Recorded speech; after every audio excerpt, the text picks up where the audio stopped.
وتعالى في القرآن المجيد والفرقان الحميد وكان حقا علينا نصر المؤمنين. کافر ہے تو شمشیر پہ کرتا ہے بھروسہ، مومن ہے تو بے تیغ بھی لڑتا ہے سپاہی. زندہ دلانے جہانیاں آپ اس فلسطین کی حمایت میں اکٹھے ہیں کہ جو کبھی ابراہیم کا مسکن ہوا کرتا تھا، جو کبھی یعقوب و اسحاق کا مسکن ہوا کرتا تھا، جو کبھی یوشع علیہ السلام کا مسکن ہوا کرتا تھا. اور آپ اس فلسطین کے لیے اکٹھے ہیں کہ جو میرے پیغمبر کی معراج کے دوران سفر کے اندر وہ جو ایک پوائنٹ تھا ابتدا کا جہاں پہ سید المرسلین نے امامت کروائی، وہ اس فلسطین کے لیے اکٹھے ہیں. حضرات آپ اس فلسطین کے لیے اکٹھے ہیں کہ جس میں عیسیٰ علیہ السلام کا نزول ثانی ہوگا. اور آج ہم کس طرح ہنس سکتے ہیں؟ آج آپ اس فلسطین کے لیے اکٹھے ہیں کہ جس فلسطین کو 15 ہجری کے اندر سیدنا عمر بن خطاب نے پھٹے کپڑوں کے ساتھ وہاں پہنچے، اسی مسجد اقصی بیت المقدس میں بیٹھ کر یہودیت کے ساتھ صلح کا پروانہ سائن ہوا، جو صلح 500 سال تک مستقل قائم و دائم رہی. آج آپ زندہ دلانے جہانیاں اس فلسطین کی محبت میں اکٹھے ہیں کہ 583 ہجری کے اندر بمطابق 1167 عیسوی کے اندر سلطان صلاح الدین ایوبی نے دوبارہ سے ان غیر مسلموں کو شکست دی اور فتح مقدس کو پھر سے مستقل طور پر اپنے قبضے میں کر لیا. آج ہم اس فلسطین کے لیے اکٹھے ہیں کہ 1948 کے اندر اس فلسطین کو مسلمانوں کے سینے پر آباد کر دیا گیا. اسی وجہ سے قائد اعظم محمد علی جناح نے کہا تھا کہ فلسطین وہ مغربی غیر مسلم ہے کہ جن کو مسلمانوں کے سینے پہ بٹھا دیا گیا ہے، یہ مسلمانوں کے سینے میں کھونپا گیا خنجر ہے.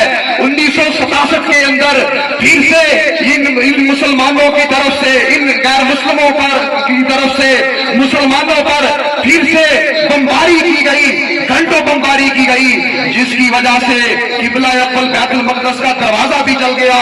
1967 کے اندر پھر ایک وہ بھی وقت آیا کہ جب اسرائیل نے فلسطین کی خصوصی حیثیت کو ختم کر دیا. 1969 کے اندر 3 گھنٹے تک مسلمانوں کے بیت المقدس قبلہ اول پر بمباری کی گئی. اور دوستوں اس بمباری میں صلاح الدین ایوبی کا وہ منبر بھی جل گیا اور مسجد کے مینار بھی ٹوٹ گئے.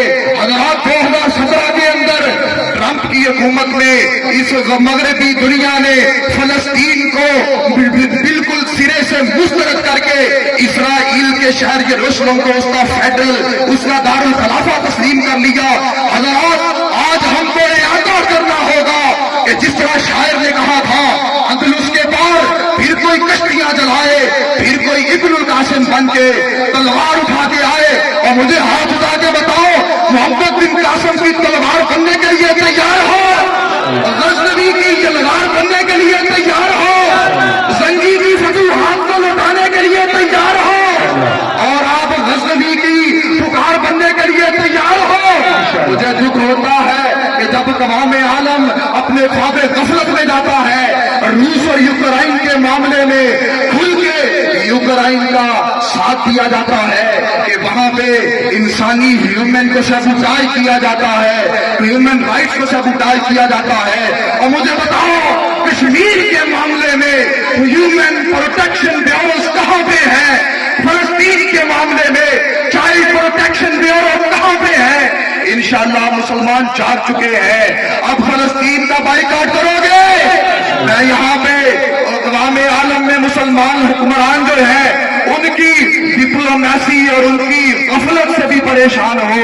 اب آؤ ہم یہ کہہ دینا چاہتے ہیں کہ خون دل دے کے نکھاریں گے رخے بھر کے گلاب. اور مجھے یاد آیا محترم طلحہ ثناء اللہ کے حکم پر میں نے پرسوں فلسطین کی ایمبیسی سے رابطہ کیا اور میں نے وہاں پہ کہا ہماری جماعت افرادی قوت کی ضرورت پڑی اور دو گے، اخلاقی قوت کی ضرورت پڑی مہیا کرو گے، اور مالی ضرورت پڑی دستیاب کرو گے، جہانیاں والے 10,000 بندہ دو گے. انہیں دل دے کے نکھاریں گے روحے پر کے گلاب. ہم نے گلشن کے تحفظ کی قسم کھائی ہے.